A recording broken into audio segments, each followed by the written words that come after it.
Salam hörmətli izləyicilər. Bugün şəhərdə sorğu keçirəcəyik. Sorğumuzun mövzusu sosial şəbəkələrlə bağlıdır. Belə ki, texnologiyanın inkişaf etdiyi bir dövrdə sosial şəbəkələr həyatımızın ayrılmaz bir hissəsinə çevrilib. Artıq insanlar üz-üzə deyil, virtual şəkildə ünsiyyət qurub fikir mübadiləsi aparır.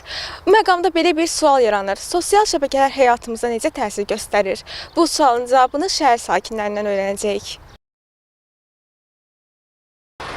Əslində bugünkü dövrümüzdə sosial şəbəkələrə ehtiyac çoxdur və vacibdir. Mən belə düşünürəm ki, əsasən gənclər bundan istifadə edir. Bu da zamanənin və gündəmin tələbləridir. Bunun mənfi və müsbət xarakterizə bilərəm. Çünki mənfi tərəfləri orada, məsələn, əgər biz baxsaq, siyasi məsələlərdə bəzi çatışmamazlıqlar var. İqtisadi məsələlərdə bəzi çatışmamazlıqlar var. Ancaq müsbət tərəfindən baxanda, bəli, orada çox yaxşı fikirlər, proqnozlar, hətta belə düşünürəm ki, biz gələcəkdə baş verən proseslərin analizlərindən orada nəticə çıxarda bilərik. Ona görə də belə düşünürəm ki, sosial şəbəkələrin istifadəsi gündəmin tələbatıdır. Bizdə Sovet tərbiyəsi olub, Sovet təhsil sistemi olub, öyrədiblər, qocalara yer vermək, yaşlılara yer vermək, hamilə qadınlara, uşaqlara yer vermək. İndi ki, bilirsən, avtobusa cavanlar gözünün içine baxıb ya telefona. Ona görə mən narazıyım ki, cavanlarda, bu mənimlə görə. Amma zehni düşüncəli oğlanlarımız, qızlarımız boldur. Allah belə bollasın. Amma xarici mətbuatın, xarici göstəricilərə uymasınlar. TikTok'dan uzaq olsunlar. Ümumiyyətlə bağlanmasına tərəfdaşıyam. Yəni mən özüm də bəzən asıllıq yaranır məndə də. Sosial şəbəkəyə baxmağı. Normal baxıram. Siz ən çox istifadə etdiyiniz sosial şəbəkə hansıdır? İndi hal-hazırda istifadə eləmirəm. Hamısı elə boş-boş şeylərdir valla. Gənclərə çox mənfi təsir eləyir, çox. Gənclərə nə kimi mənfi təsirləri var sosial şəbəkələrin? Burada nə bilim valla heç nəsə bir müsbət bir şey var ki, hamısı ilə mənfidir də orada göstərilən heç bir şey müsbət deyil orada.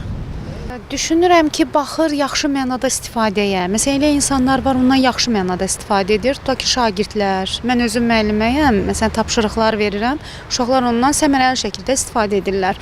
Amma təbii ki, valideyn nəzarəti mütləq olmalıdır. Sosial şəbəkələr gənclərin psixologiyasına necə təsir göstərir? Düşünürəm ki, bəzən müsbət, bəzən də mənfi. Nəzarətsiz qalarsa mənfi təsirləri də çox ola bilər.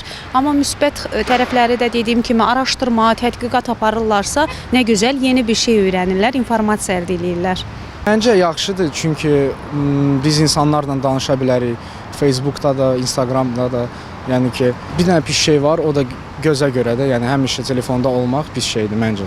İnsana xeyri olan bir şeylərlə məşğul olsalar, öyrənsələr yaxşıdır.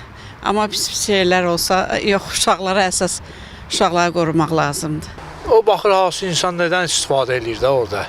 Mən özüm də istifadə edirəm lazım olan şeylərdən müəyyən qədər. Günün 24 saatın müəyyən qədəri. Çox yox, çünki insana gözlərinə ziyandır, beyninə ziyandır, hər şeyə. Amma sosial şəbəkə yaxşı şeydir. Məlumatları bilirik, harada nə var, nə yox, necədir, necə yaşamaq lazımdır. Sağlamlıq haqqında yaxşı orada söhbətlər gedir. Belə, bu cür. Çox yaxşı baxıram, çox. Sizcə sosial şəbəkələrdən istifadə uşaqlara və gənclərin psixologiyasına necə təsir göstərir? Mən onun əksiniyəm ki, balaca uşaqlar istifadə eləməsinlər, balaca uşaqlar. Səbəb? Səbəb odur ki, başı onunla qarışır, öz zehinini başqa sosial şəbəkəyə yerləşdirir, o başqa işlərə vaxtı qalmır. Yaxşı olar ki, biraz böyüdükcə dərslə məşğul olsunlar, dərsə getsinlər. Elə o telefonla oynamağa onlar bir əhəmiyyət verməyəcək. Nə bilim, eləsi var, yaxşı şeylər olur, öyrənir ki, necə davranmaq lazımdır, nətər davranmaq. Eləsi olur, məlumatlandırılır, eləsi olur ki, pis, yaxşı sözlər yazmırlar, eləsi olur, birinə pis təsir göstərir. Və siz nə tövsiyə görərdiniz bu barədə? Mən tövsiyə görərdim ki, dərslərinlə məşğul olsunlar, dərslərini oxusunlar, elə çox istifadə eləməsinlər. Yoxlamaq lazımdır. Çünki bəzən olur, görürsən, misal üçün TikTokdan yaxud başqa bir yerdən görürsən ki, xəbər verirlər, yoxlayırsan, yalan çıxır. Bu nə deməkdir bu? Əgər sən efirə girirsənsə, cəmaata, misal üçün, xəbərdarlıq yayırsansa, onun məsuliyyətini daşımalısan.